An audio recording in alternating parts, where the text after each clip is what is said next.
देखिए महाराज जी, भगवान नाम की ऐसी महिमा है कि अहो बत स्वपचोतो गरियान यज्ञवाग्रे वर्तते नाम तुभ्यम ते पुस्तपस्ते जुहु सस्नुरार्या ब्रह्मानुचर नाम गणंती थे।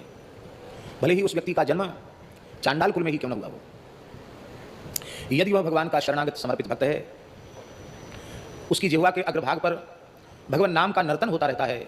श्री राम कृष्ण मुकुंद नारायण आदि पवित्र नाम जिह्वा पर नृत्य करते रहते हैं। उस स्वपचाधम का भी संपूर्ण साधन संपन्न हो गया। तेपु तपः, उन्होंने संपूर्ण तपस्या कर ली। जुहुबुहु, समस्त यज्ञ सविधि संपादित कर लिए। सस्नुहु, संपूर्ण तीर्थों में स्नान कर लिया।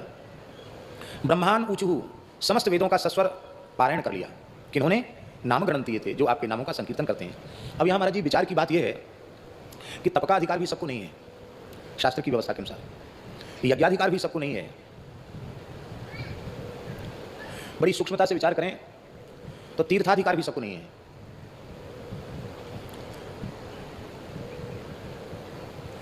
वेद पाठ का भी अधिकार सबको नहीं। वर्तमान में तो अधिकार अनधिकार की बातें खत्म हो गई शास्त्रीय मर्यादा और व्यवस्था के अनुसार। लेकिन आश्चर्य की बात है, जिनको अधिकार ही नहीं था इन कर्मों का, बिना अधिकार के केवल नाम का आश्रय लेने से उनके संपूर्ण कर्म अनधिकारी होते हुए भी, कितनी ऊंची बात है। कोई तपस्या बाकी नहीं है, कोई यज्ञ बाकी नहीं है, कोई तीर्थ बाकी नहीं है, वेद पारायण भी बाकी नहीं, सब कुछ हो गया, केवल नाम का संकीर्तन कर लिया, नाम का आश्रय ले लिया। अब प्रश्न है हमारे मन में ये बात, आज जब पचमेड़ा गोधाम से श्रावणी कर्म करके आ रहे थे तो राम राम करते हुए मन में यही चिंतन चल रहा था। तब फिर भीतर से आया कि जब इतनी महिमा है और आप गाते हो, कहते हो, सुनते हो, अब विश्वास भी करते हो, श्रद्धा भी करते हो, तो फिर ये सब करने की क्या जरूरत है? इतनी दूर गए आए, इतना समय चला गया। तो इसका उत्तर भीतर से आया कि भगवान नाम की महिमा तो जितनी कही गई उससे भी अनंत गुणित है, किंतु वैदिक जो धर्म है, वैदिक सदाचार है, उसको यदि नहीं किया जाएगा तो धीरे धीरे संस्कार तो लुप्त हो ही रहे हैं, फिर संस्कार कहाँ रह जाएंगे। इसलिए कोई इस कोटि का महापुरुष हो जिसे लगता हो कि भीतर से इन सब की बहुत ज़्यादा आवश्यकता नहीं रह गई, निरंतर भगवत चिंतन ही पर्याप्त है, लेकिन इस अवस्था पर पहुंचने के बाद भी यदि शिखा सूत्रधारी है तो उसे संध्योपासन भी करना चाहिए।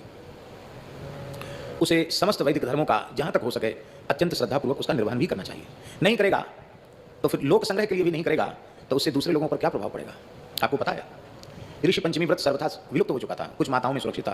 पूज्यपाद स्वामी करपात्री जी ने ऋषि पंचमी व्रत को शास्त्रीय विधि से अनुष्ठान करना आरंभ किया तो बड़ी भारी जागृति आई। अनंत चतुर्दशी भाद्र शुक्ल में आती है, जिसमें यहाँ अनंत बांधा जाता है और वर्ष भर वह अनंत दक्षिण भुजा में रहता है। काशी जैसे स्थल में भी अनंत व्रत और अनंत की कथा और इसमें शिथिलता आ गई थी। अब स्वामी करपात्री जी महाराज को तो क्या जरूरत थी, वो तो दंडी सन्यासी थे। उनको अनंत पूजा में बैठना और अनंत बांधना, फिर अनंत व्रत की कथा सुनना, ये सब काम हम लोगों के तो हो सकते हैं, दंडधारी सन्यासी के नहीं। लेकिन पूज्यपाद स्वामी श्री करपात्री जी महाराज ने अनंत चतुर्दशी जैसा महान व्रत लोग भूलते चले जा रहे हैं, उसकी प्रतिष्ठा के लिए विद्यालयों में बड़े पैमाने पर अनंत चतुर्दशी उत्सव, अनंत चतुर्दशी व्रत, अनंत की कथा सुनना, ये सब आरंभ किया तो आज बड़े पैमाने पर अनंत चतुर्दशी का व्रत हो रहा है। हम उपाकर्म नहीं करेंगे, हम श्रावणी कर्म नहीं करेंगे, हम संध्योपासन नहीं करेंगे, हम यज्ञ नहीं करेंगे, हम दान नहीं करेंगे, ठीक है नाम से ही सब कुछ हो जाएगा, लेकिन सनातन धर्म के ये जो विशिष्ट अंग हैं उनको यदि हम आदर नहीं देंगे तो राष्ट्र में, समाज में उन पवित्र आचार रूप वैदिक धर्मों की प्रतिष्ठा लोगों में कैसे होगी। भगवान को क्या आवश्यक है? भगवान अवतार लेते हैं, भगवान को तो क्या जरूरत है? भगवान संध्योपासन करते हैं, सूर्यार्घ्य भी देते हैं। सूर्य कौन है? चंद्रमा मनसो जात चक्षो सूर्यो अजात। भगवान की आंखें तो हैं सूर्य, भगवान के नेत्र हैं सूर्य, अंग हैं, सूर्य अंग हैं, अब भगवान अंगी हैं। भगवान को सूर्य की उपासना की क्या जरूरत? सूर्योपस्थान सूर्यार्घ्य भगवान क्यों देते हैं? उनको गायत्री जप की क्या आवश्यकता? लेकिन आहा धन्य है, भगवान कहते हैं अपनी वाणी से, ब्रह्मन् धर्मस्य वक्ताहम् कर्ता तदनुमोदिता तत्शिक्षयन् लोकमिमास्थिता पुत्रमाखिर। या महाराज जी बड़े स्नेहपूर्वक भगवान ने नारद जी को पुत्र कहा है। नहीं तो जब जब नारद जी द्वारिका में आते हैं तो भगवान उनकी लंबी दंडोत करते हैं, अगवानी करते हैं, चरण धोते हैं, अर्घपाद्य मधुपर्क सब निवेदित करते हैं। देवर्षि हैं, हम गृहस्थ हैं, वो संत हैं, विरक्त हैं, विरक्त का नाम शिरोमणि है, तो गृहस्थ को संत का जैसा आदर करना चाहिए भगवान करते हैं। लेकिन आज भगवान ने उनको ऋषि मानकर नहीं, भगवान का बड़ा वात्सल्य जगह। अब भगवान बोले बेटा नारद पुत्र, फिर पुत्र नारद माँ की पुत्र नारद तुम खेद मत करो। नारद जी खेद इसलिए कर रहे थे महाराज जी, ये परमात्मा है, तो इतने भारी कर्मकांडी हैं, अरे राम राम, बड़े बड़े कर्मकांडी भी फेल हैं इनके आगे। क्योंकि 16,108 महलों में नारद जी गए थे और सब जगह भगवान वैदिक धर्माचरण में लगे हुए दिखाई पड़े। कहीं प्रातःकाल उठ करके हस्तावलोकन कर रहे हैं, प्रातः स्मरण के मंगल श्लोकों का पाठ कर रहे हैं, कहीं भूमि को प्रणाम कर रहे हैं, मंगल द्रव्यों का स्पर्श कर रहे हैं, फिर गोष्ठ में जाकर गो पूजन कर रहे हैं, ब्राह्मणों का पूजन कर रहे हैं, अग्निहोत्र की अग्नि को प्रणाम कर रहे हैं, अब फिर लौट के आते हैं, वैदिक विधि से स्नान कर रहे हैं, वैदिक विधि से संध्योपासन कर रहे हैं, बलि वैष्णदेव कर रहे हैं, अग्निहोत्र कर रहे हैं, पढ़ रहे हैं, स्वाध्याय कर रहे हैं, पढ़ा रहे हैं अपने बालकों को। और महाराज जी उसी में ऋषियों की मंडली में बैठकर तत्व ज्ञान की चर्चा भी कर रहे हैं, सत्संग भी कर रहे हैं, और कहीं अपने लड़के बच्चों के ब्याह शादी की बात कर रहे हैं, कहीं राष्ट्रीय समस्याओं के ऊपर चिंतन विचार कर रहे हैं, ये भी कर रहे हैं। माने व्यवहार भी पूरा और वैदिक धर्म का आचरण भी पूरा। अब आप सोच लो 16,108 महल हो महाराज जी, और सब में दौड़ दौड़ के जाने की बात पड़े, और दौड़ने वाला एक ही हो, तो कितनी भाग दौड़ होगी आप विचार कर सकते हैं। कोई छोटा मोटा घर तो है नहीं, बड़े बड़े महल हैं, बड़ी बड़ी सबकी व्यवस्था है। हम समझते हैं कि पूज्य आबू से पधारे स्वामी जी को वहाँ से पैदल चलकर यहाँ आने में जितनी थकान भई होगी, उतना श्रम तो नारद जी से हो गया होगा। 16,108 महलों के चक्कर काटते काटते और नारद जी एकदम ऐसे लस्त पड़ गए थे। बोले पुत्र माँ खेद मत करो, क्यों? ब्रह्मन धर्म से वक्ता, अहम धर्म से वक्ता, मैं धर्म का वक्ता हूँ। इसका मतलब है महाराज जी कि भगवान धर्मोपदेश के लिए ही आते हैं। ब्रह्मन धर्म से वक्ता, करता, तदनुरूप आचरण करता भी हूं, केवल वक्ता नहीं हूं, जो बोलता हूं उसके अनुरूप जीता हूं, और उस धर्म का कोई आचरण करे तो उसको देखकर मैं राजी होता हूं, प्रसन्न होता हूं, उसका अनुमोदन करता हूं, वाह बहुत अच्छा किया, ऐसा ही करना चाहिए। अपने चरित्र के माध्यम से उसकी शिक्षा देने के लिए हमने इस मर्त्यलोक में अवतार लिया है, इसलिए बेटा नारद तुम अपने मन में खेद न करो।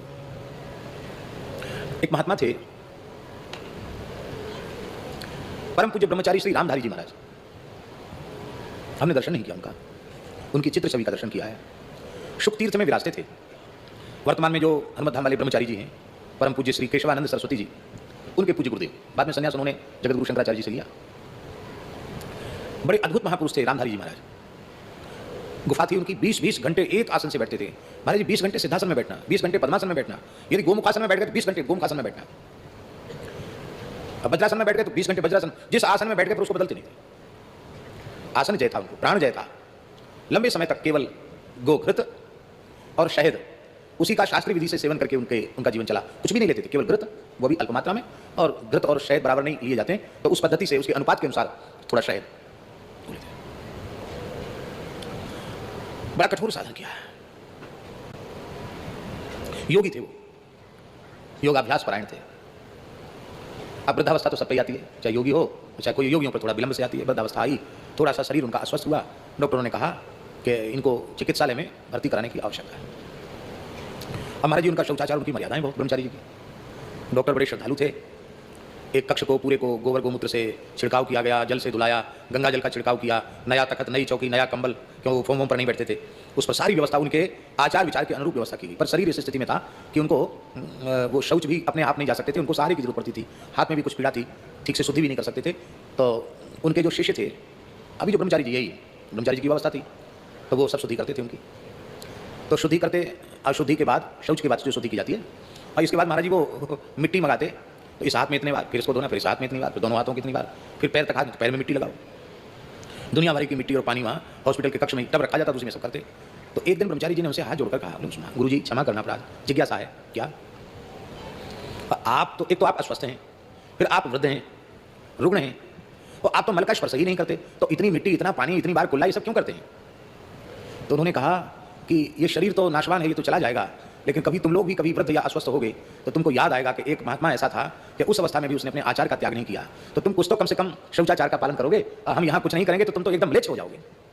इसलिए हम जानते हो हमें अब आवश्यकता भी नहीं रह गई है, लेकिन केवल तुम लोगों को सिखाने के लिए, तुम लोगों को प्रेरणा देने के लिए मैं इतनी मिट्टी और जल का प्रयोग करता हूँ।